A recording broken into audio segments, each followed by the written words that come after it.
कबूली नौकरी आमिना जे लाल जी। कबूली नौकरी आमिना जे लाल जी। कबूली नौकरी आमिना जे लाल जी। मोहब मिठड़े सखी सजण हिन लजपाल जी।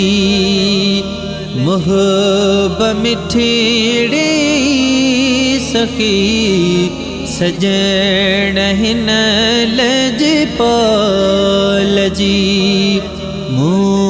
कबूली नौकरी आमिना जे लाल जी। भलो ही भाग जो आशिके हम मुस्तफा था मिलन हर घड़ी दर मिठल जेता नफा। भलो ही भाग जो आशिके हम मुस्तफा था मिलन हर घड़ी दर मिठल जेता नफा। गाल कहेड़ी मां कया सभेन जे रखवाल जी। कबूली नौकरी आमिना जे लाल जी। कबूली नौकरी आमिना जे लाल जी। मोहब मिठड़े सखी सजण हिन लजपाल जी। ही गुलामी ज़ोर थी रंगे इंसान खे। कोड से पढ़ी सचे हिन सही कुरान खे। ही गुलामी ज़ोर थी रंगे इंसान खे। कोड से पढ़ी सचे हिन मिठे कुरान खे। रब लिखी वाखाणया हिन नंगी नंगे पाल जी। रब लिखी वाखाणया हिन नंगी नंगे पाल जी। कबूली नौकरी आमिना जे लाल जी। कबूली नौकरी आमिना जे लाल जी। हाँ कया बड़ही बड़ा पाक पुन्हल छात है। हुस्मा भी बे बड़ कया क्या बात है। हाँ कया बड़ ही बड़ा पाक पुण्य लचात है। हुस्मा भी बे बड़ो बड़ कया क्या बात है। खबर मुझियत से हिन सजे आमाल जी। मुँह कबूली नौकरी आमिना जे लाल जी। मुँह कबूली नौकरी आमिना जे लाल जी।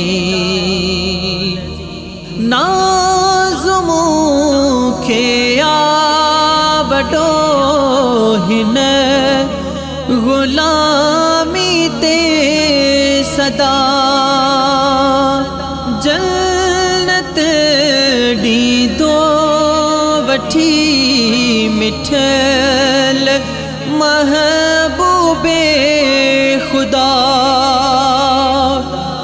नाज़मू खेया बड़ो हिन गुलामी ते सदा। जन्नत डी दो वठी मिठल महबूबे खुदा। हुते बेहल दी बसीर गो आ नबी बेमिसाल जी। मुँह कबूली नौकरी आमिना जे लाल जी। मुँह कबूली नौकरी आमिना जे लाल जी। मुहब मिठेड़े सखी सजण हिन लजे पाल जी। मुँह कबूली नौकरी आमिना जे लाल जी।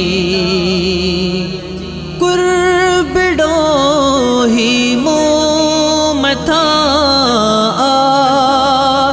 सुहणे साई कयो। गुलाम कादिर ते करे नात थो ठाहे भयो। कुर्बड़ो ही मुँह मथा सुहणे साई कयो। गुलाम कादिर ते करे नात थो ठाहे भयो। थो लिखां बस मां सना पंज तन जी आल जी। मुँह कबूली नौकरी आमिना जे लाल जी। मुँह कबूली नौकरी आमिना जे लाल जी। मुहब मिठेड़े सखी सजण हिन लजपाल जी। मुँह कबूली नौकरी आमिना जे लाल बमिठेड़ी सखी सजण हिन लजपाल जी मूं कबूली नो किरी आमिना